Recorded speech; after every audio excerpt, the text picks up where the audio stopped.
Hi guys எல்லாரும் என்னோட learning ஜர்னிக்கு welcome பண்ணுறேன். இன்றைக்கி நம்ம HTML டாக்குமெண்ட் பற்றி பார்க்க போகிறோம். சிம்பிள் பேசிக் டாக்குமெண்ட் பற்றி நம்ம என்ன கோட் யூஸ் பண்ணுறோன்னா விஎஸ் கோட் யூஸ் பண்ண போகிறதுல அதில் ஃபைல்னு கிளிக் பண்ணி நியூ ஃபைல் ஓப்பன் பண்ணி அதில் உங்களுக்கு என்ன ஃபைல் நேம் பிடிக்குதோ அந்த ஃபைல் நேமை நீங்கள் வச்சுக்கலாம். ஓகேவா? நான் வந்து index.htmlனு வச்சுருக்கேன். இதில் தான் நம்ம வந்து கோட் டைப் பண்ண போகிறோம். HTML ஃபைலில் வந்து நம்ம ஃபஸ்ட்டு டைப் பண்ண போகிற கோட் வந்து டாக் டைப். இதுதான் ரொம்ப HTML ஃபைல் அப்படிங்கிறத கண்டுபிடிச்சு ரீட் பண்ண உதவும். அதனால் நம்ம டாக் டைப் பண்ணுறோம். இது வந்து ரொம்ப சென்சிட்டிவ் அப்படிங்கிறதுனால டாக் டைப்பில் வந்து எல்லாமே வந்து கேப்சல் லெட்டராக தான் இருக்கும். ஒரு ஸ்பேஸ் விட்டு HTML அப்படின்னு நம்ம டைப் பண்ணுவோம். டாக் டைப் வந்து ஒரே ஒரு கோடு தான். இதுக்கு வந்து ஓப்பனிங் டேக் அண்ட் க்ளோசிங் டேக்லாம் கிடையாது. அண்ட் நம்ம நெக்ஸ்ட்டு டைப் பண்ண போகிறது வந்து HTML tag. Opening tag and closing டேக்கோட டைப் பண்ணுறோம்.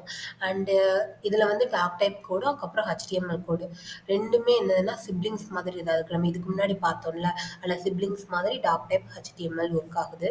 அடுத்து நம்ம HTML நெஸ்டட் பண்ணி அதுக்குள்ளே வந்து நம்ம பாடியை டைப் பண்ணுறோம். ஸோ இப்போ நம்ம வந்து HTMLக்குள்ளே பாடி டேகை வந்து டைப் பண்ணுறோம். டைப் பண்ணதுக்கப்புறம் எப்படின்னா இப்போ HTMLக்கு வந்து பாடி வந்து சைல்டு அப்படிங்கிற மாதிரி. ஸோ பாடியில் வந்து opening tag and closing take இது பண்ணுறோம். இப்போ சைல்ட்லேருந்து மறுபடியும் இது பண்ணணும்னா அதில் வந்து H1 take heading take use பண்ணுறோம்.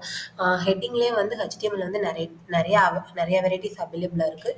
நம்ம வந்து H1 டேக் மெயின் டேக் வந்து யூஸ் பண்ணுறோம். இதில் வந்து நான் வந்து this is first HTML code அப்படின்னு எழுதியிருக்கேன். அதே மாதிரி H2 அந்த மாதிரி நிறைய இருக்குது. அடுத்து வந்து நம்ம இதில் இன்னொரு டேக்கும் ஆட் பண்ணுறோம்.